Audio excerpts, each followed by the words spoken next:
Hey, good morning, everyone. Happy Tuesday. Yesterday, we covered a lot of John F. Kennedy information, both domestic and foreign, so it's worth a quick recap of a few of the highlights. And again, feel free, let me know if you have any questions over this content. Uh, but let me say one more reminder. Those quizzes that you have on, Thursdays or Fridays, it's open note, so you can like go back and look at these lectures and get all of the essential information. I was truly amazed to see some grades in the 30s, 40s, and 50s, especially when you need it. So take advantage of this. Everything is documented, it's there in front of you. Just take the time to get it right. So let me know if you have any questions over this stuff. Relatively brief lecture today covering the end of Kennedy, and then the Johnson administration and a few of the social changes in the 1960s. I'll have two video clips as well for you to look at. So let's recap John F. Kennedy. If we look at what Kennedy does on the domestic front, I noted that he's slow with civil rights. He said he could wipe out discrimination with a stroke of a pen. Why didn't he? Well, it was that Southern Democratic opposition to all of his policies. He's got a big, bold plan called the New Frontier, and he tried to get other things done before civil rights.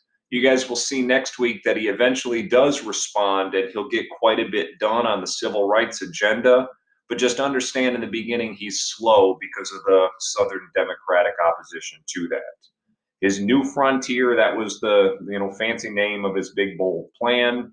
Probably the highlight, the most memorable part is his contribution to NASA, where he wants to put a man on the moon by the end of the decade. 4% of our federal budget goes to NASA, and we eventually do put a man on the moon before the Soviet Union. And just again, think of Kennedy's idealism. Ask not what your country can do for you, but what you can do for your country. As for JFK and the Cold War, a few things should be jumping out at you. First of which is the failure at Bay of Pigs. Not entirely his fault. He just inherited a CIA plan from the Eisenhower administration. It just was, poorly executed. Castro stays in power, and understand that this pushes Castro closer to the Soviet Union because it was clear that we tried to take him out. As for Berlin, this does not work because he's trying to like thaw the ice of the Cold War.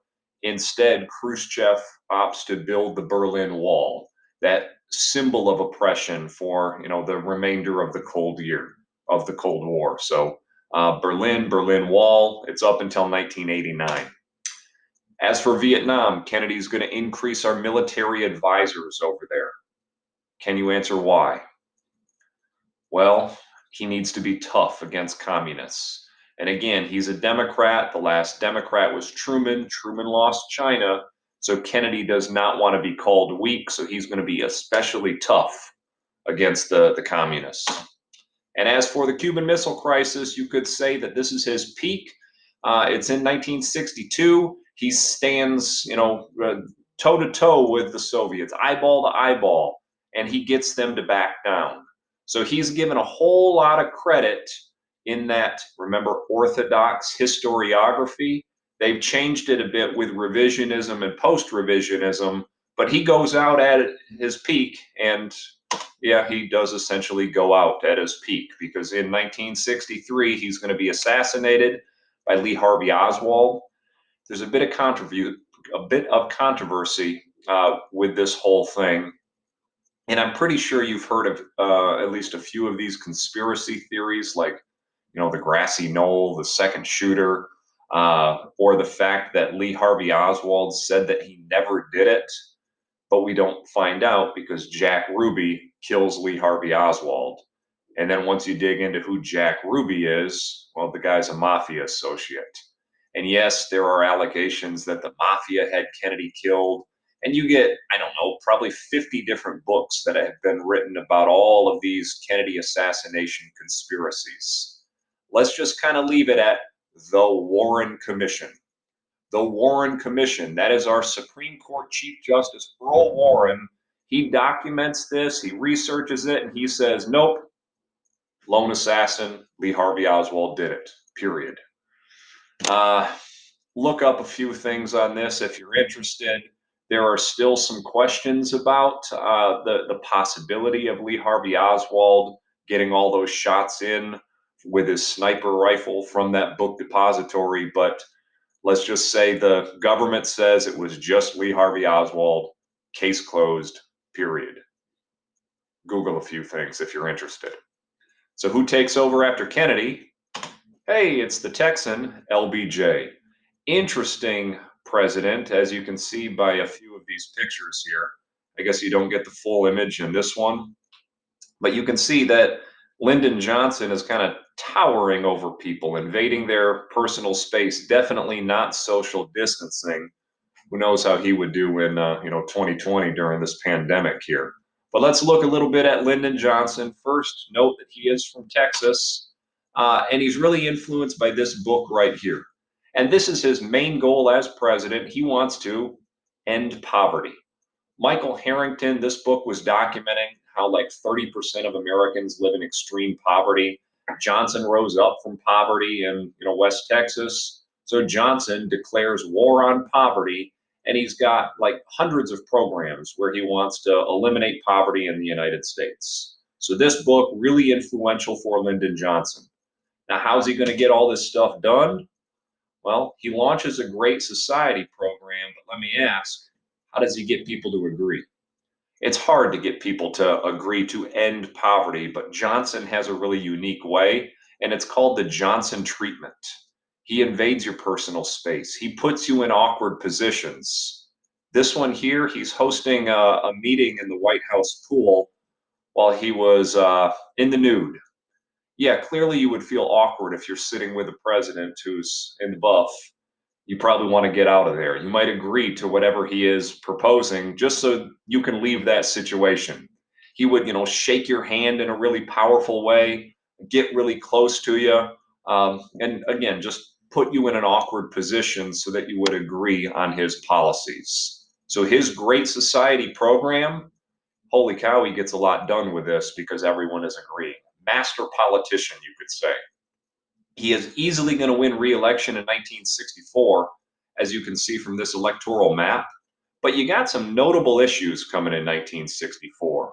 One of which, I wish I could just play it here, but YouTube would block it, so I got to supply a supplemental link at the end. It's a classic commercial that was only aired once. You have to watch it. It's 30 seconds well spent, but it's going to be bashing on the Republican Barry Goldwater. So just to understand that they say it's the most influential campaign commercial. You'll watch it, you'll see why. But Barry Goldwater was a bit of a hawk with, all of his foreign policy. He, was like a super conservative as well out of Arizona. That's why he won out there. In your heart, you know he's right. In your gut, you know his nuts.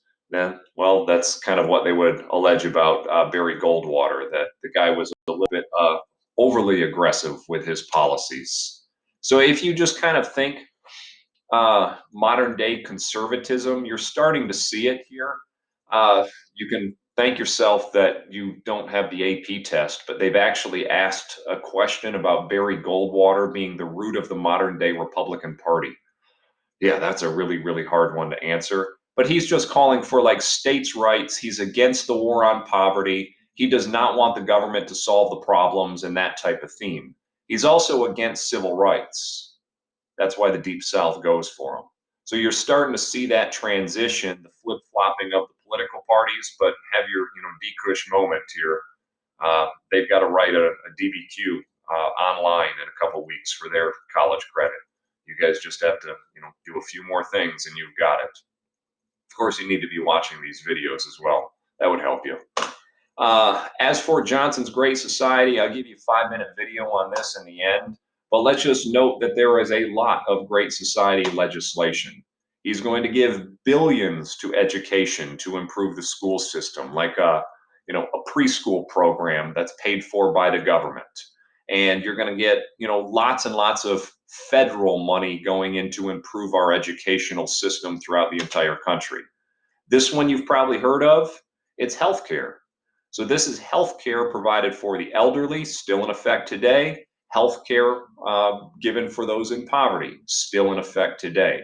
Now, this is on the taxpayer dollar. The federal government's going to be paying for a lot of this, but this is how he wants to eliminate poverty. All this stuff is going to pass through Congress as well.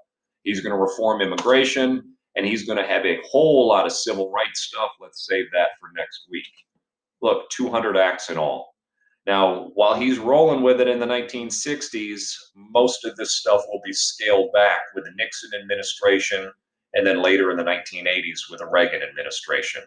But for a brief time, you got a whole lot of progressive action in the 1960s from Lyndon Johnson trying to end poverty and be all pro-civil rights. So just kind of think of it like this story I've been telling you. See if you can get it. Remember, the progressive era, the government grows, and then in normalcy, it shrinks back down. New Deal, holy cow, it grows even more. And then in the 1950s, it shrunk a little bit. Great Society, we're now getting even bigger. So it's that, pattern that you've seen throughout the entire 20th century. Big, big, big government with all of these things. You also get your first African-American cabinet secretary, Robert Weaver. So you're getting some notable civil rights kind of progress, even in politics now. As for the Great Society, does it work? Not really. If you look at some of the numbers, it's like, okay, hey, you reduce poverty from 22% to 12%, black poverty, you cut it in half. Now, we did split the Democratic Party, and a lot of his problems, why he's, stressing out so much in these pictures, something else is going on. What else is escalating in the 1960s that is plaguing him, that he can't win, that he can't do anything about? Vietnam. I'll cover that in depth. I've got a week devoted to the Vietnam War coming up, but you will see that Vietnam kind of sinks LBJ, where he can't do both things because both will cost a ton of money. So you can't eliminate poverty in the United States and fight communism in Southeast Asia. You got to pick and choose, and he's not able to do this. So he can't go, full support of this war on poverty. A lot of the money that he wanted to spend would be spent in Vietnam. Another civil rights element you're going to see next week. I'll cover all the civil rights stuff with African Americans, from Martin Luther King, Malcolm X, and other progress that was made in the 50s and 60s. That's going to lead to other civil rights movements in the 1960s and 70s. The one that we'll briefly focus on here is feminism, or women protesting, women's liberation, equality, fight for equality in the 1960s. Just kind of think that they are mobilizing and they've got some obstacles, because ask yourself this: how long have women been fighting for equality?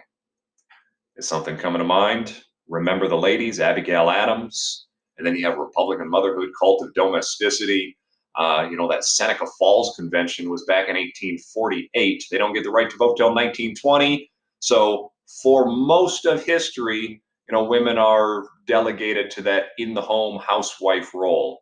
In the 1960s, they don't want it anymore, and a lot of it's rooted in one book. This book is the rally cry for feminism. Betty Friedan's The Feminine Mystique essentially said it's not fulfilling to stay in home. It validates women who want to do more than just be a housewife. Remember Rosie the Riveter in the 1940s and everything they were able to do? It kind of goes back to that, saying, going out, getting an education, having a job, there's a whole lot more in life than simply being a wife and a mother. So this is going to kickstart that feminist revolution, and they're going to have some notable gains in the 1960s and early 1970s. But let's look at what they have to overcome. This was the norm. Some of these advertisements, just kind of look at this. Show her it's a man's world as she's on her knees serving him breakfast in bed. Living the dream. How to measure your wife for an ironing table. This ketchup bottle's so easy to open, even a woman can open it. I've got example after example of these, stereotypical ads showing women kind of in their housewife secondary role. Oh, wow. That's a coffee ad. If your husband ever finds out you're not store testing for fresher coffee, I don't know. Are they suggesting, abuse? Basically looks like it. He said, my teeth are so good, I can be his receptionist when I grow up. Wow, that's fulfilling to be a receptionist, huh?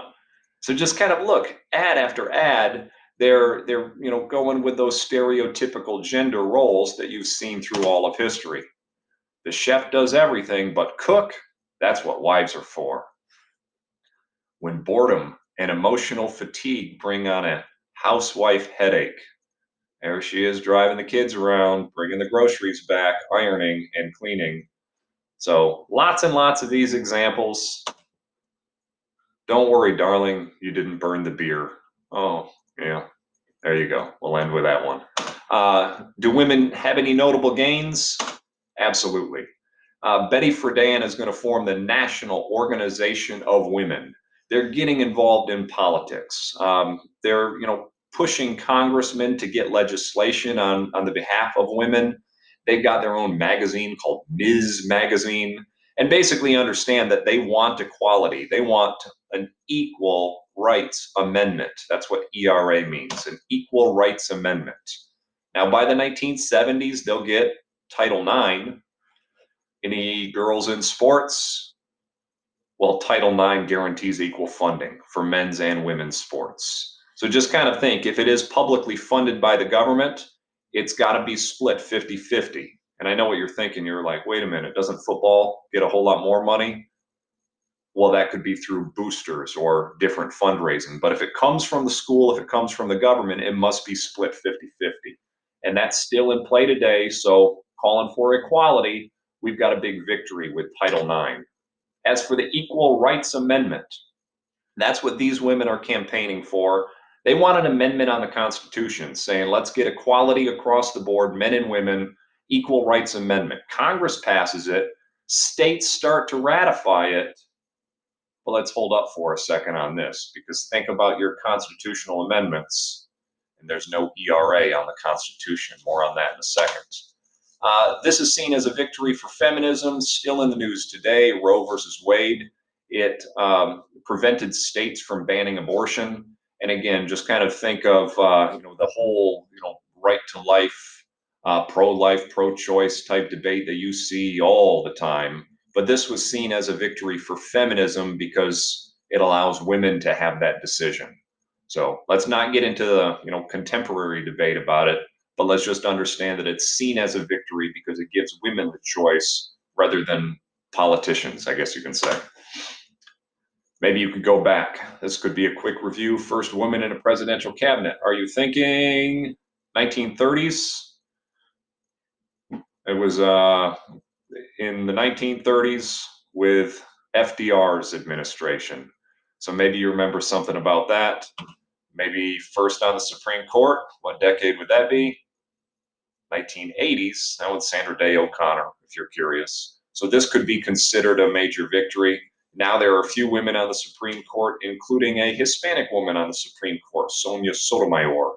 So just understand that it's still changing, but if you want like your first woman example in a presidential cabinet, go back to the 1930s as an example. And then in the Supreme Court, 1980s, first Hispanic woman. You guys aren't taking the EOC, so I won't stress it as much, but you've probably heard of Sonia Sotomayor. So you got a few victories here. Here are the defeats. ERA never passes because she campaigns against it. You can see her sweater says Stop ERA. She launches a huge campaign saying the Equal Rights Amendment is destroying American families. So a lot of the southern states will never ratify this because they say the ERA causes divorce, the ERA destroys the traditional family, and a lot of the southern conservative states will never ratify the Equal Rights Amendment. So that could be a notable defeat for feminism. Not enough states ratify, still not in the Constitution today. Think that's where I'm wrapping things up today, because tomorrow we'll get into the student protest movement. So watch the supplemental videos. I got a 30-second commercial for you, and just 5 minutes on the Great Society. Let me know if you have any questions. Have a good day.